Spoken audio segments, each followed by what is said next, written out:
দুর্গাপুরে হতে চলেছে magic show, fashion show, dance competition, drawing competition and dance show. Durgapur Bidhannagar sector 26 children welfare সোসাইটির যে মঞ্চ আছে সেখানেই হবে এই প্রোগ্রাম। তার জন্য যারা অংশ নিতে চান, মানে ড্রয়িং কম্পিটিশনে এবং ডান্স কম্পিটিশনে যারা নাম লেখাতে চান, তারা কিন্তু অবশ্যই যোগাযোগ করবেন স্ক্রিনে দেওয়া নাম্বারে। অর্পিতাস ক্রিয়েশনের যে নাম্বার আছে 9749247067 অথবা 9064477351।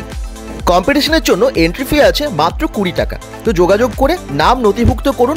আগামী মার্চের 10 তারিখের মধ্যে নাম রেজিস্ট্রেশন কমপ্লিট হয়ে যাবে। তার আগে কিন্তু সবাইকে যোগাযোগ করতে হবে স্ক্রিনে দেওয়া নাম্বারে। আর হ্যাঁ, অবশ্যই অর্পিতাস ক্রিয়েশনের এই 3 দিনের এক্সিবিশনে সকলে আসুন। নানান রকম ইউনিক জিনিস তো থাকছে এক্সিবিশনে, তার সাথে সাথে থাকছে দুর্দান্ত অফার। সবাই ভালো থাকুন, সুস্থ থাকুন, bengal.com এর সাথে থাকুন। অবশ্যই ভিডিওটাকে অনেক অনেক শেয়ার করে দিন। Bye bye.